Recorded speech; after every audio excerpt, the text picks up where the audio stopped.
Bonsoir Stéphane, Bonsoir. félicitations. Si on fait abstraction des 5 dernières minutes, j'aurais envie de dire drôle de match. Pourquoi?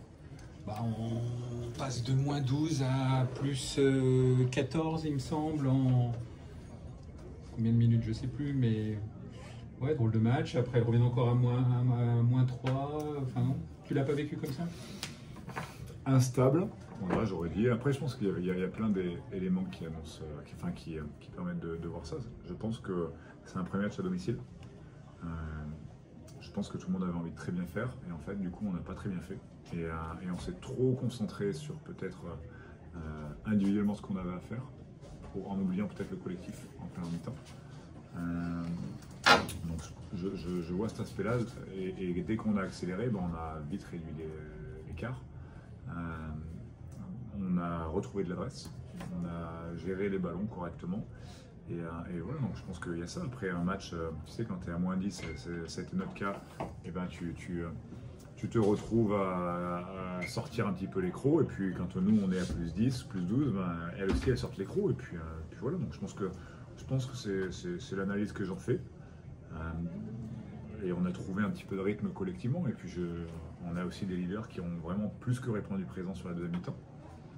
Et puis quelques faits de jeu qui permettent de rester un petit peu vraiment devant. Je pense à plein de faits de jeu, notamment le tir à 3 points au buzzer de Sarah sur la fin du troisième quart-temps. Là, le moment où finalement tu es un peu sur un down, tu finis finalement sur quelque chose de très positif, et tu rebascules à plus 7, je crois, un truc comme ça.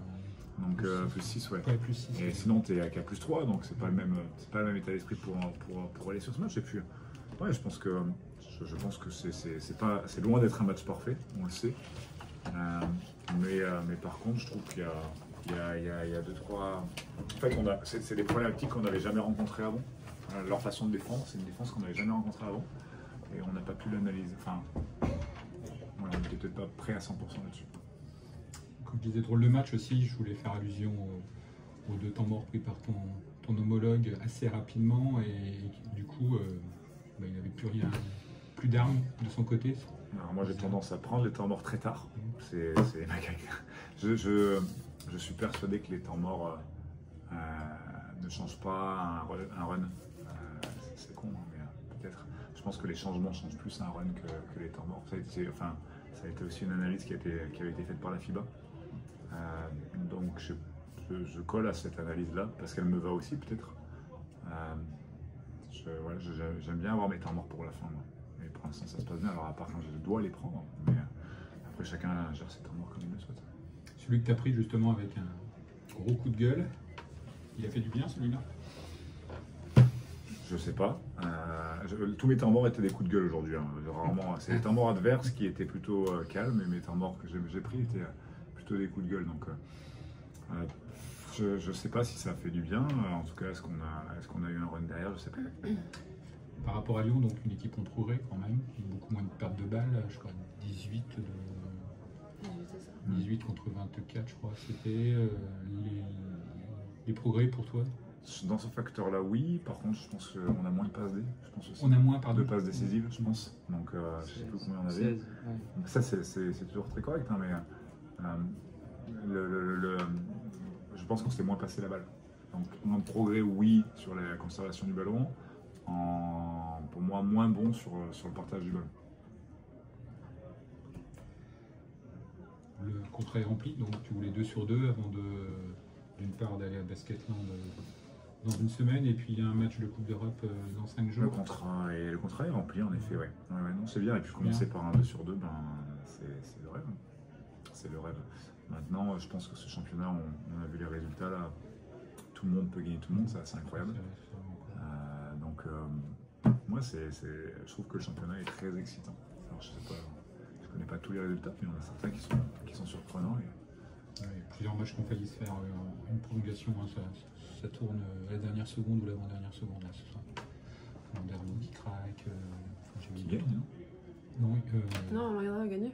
Ah, ils ont gagné finalement? Ils ont gagné sur 2-4, je crois. Ouais. Après prolongation. C'est toi qui gagne. Okay. Alors, je voulais poser aux deux. Il y a comment Chart qui met. J'ai trouvé que c'était un truc de dingue. Ils mettent leurs 30 premiers points, ils mettent 26 points dans la raquette et 4 lancers francs. Ils mettent leur premier shoot extérieur à la 18e minute. Ouais. Est-ce que vous avez déjà vu ça et qu'est-ce qui s'est passé en fait défensivement sur cette entame de match? Ce qui s'est passé, c'est qu'on n'a pas été prêtes pour leur contre-attaque et leur jeu rapide. Voilà, on n'était pas en place défensivement, donc du coup elles ont mis effectivement beaucoup de points dans la raquette parce qu'on les a laissés marquer dans la raquette et qu'on n'a pas su gérer défensivement par rapport à ça. Donc forcément, elles avaient des paniers moins éloignés. La même analyse, clairement. Elles ont marqué, je vais faire le découpage demain, mais elles ont marqué que sur le jeu rapide quasiment en première mi-temps.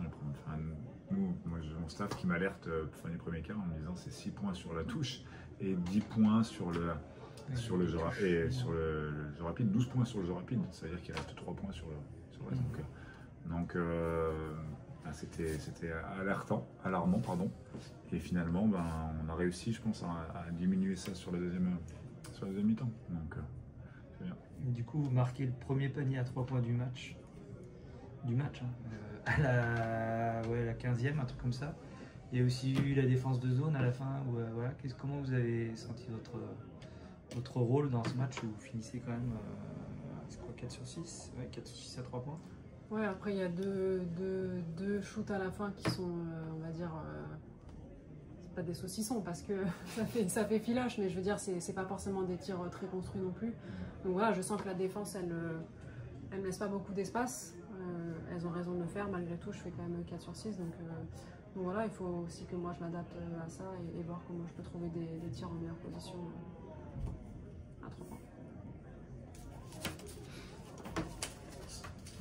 Ouais, sur les 3 points. Il y a la raison, je pense. C'est que les équipes aujourd'hui, Sarah est une pièce majeure de notre effectif. Le meilleur moyen de ne pas laisser tirer, c'est de la couler au basque. Et surtout de ne pas la laisser prendre feu dès le début. Et en fait, je trouve que là où elle a l'intelligence, c'est qu'elle est patiente de laisser les tirs venir, même si je crois qu'on doit être capable de lui amener des situations de tir en plus. Voilà, donc il y a ça, bien évidemment. Après, on a une équipe et ça fait plaisir, qui peut tirer en fait. Et ça, c'est plutôt bien. On a Mam qui fait un super match la semaine dernière, enfin mercredi. Binta. On commence avec une adresse à 12% et puis on finit à 37,5%. Donc, c'est bien. Je suis très content, mais ça vient aussi du fait qu'on soit un peu plus partagé la balle.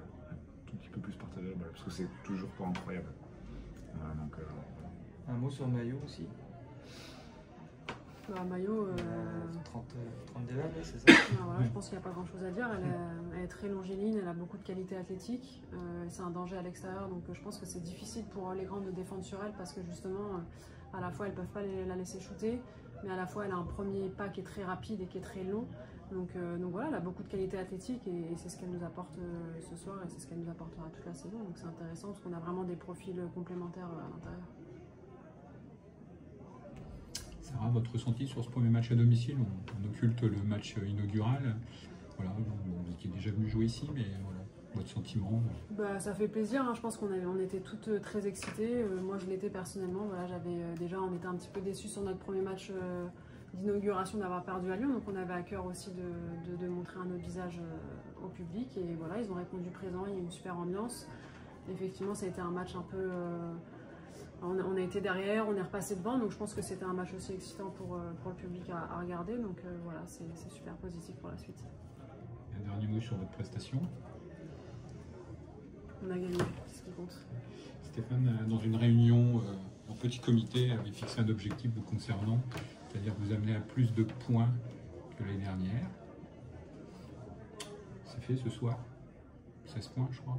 Ouais, après, c'est un objectif personnel aussi ou... La saison est longue, il faut le voir. Enfin, je veux dire, on parle de 2 matchs là, il faut, bien sûr, c'est un objectif. Maintenant, il faut savoir le réitérer et le mettre à bon escient pour l'équipe aussi. Mais oui, c'est ça. Même si, en effet, on sait que vous allez être ciblé par les défenses adverses, puisque vous êtes un peu l'une des têtes de gondole de l'équipe cette année.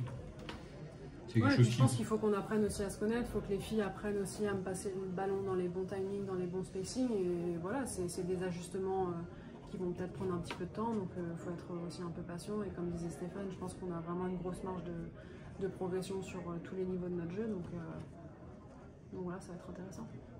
Merci beaucoup. Merci. Merci. Merci.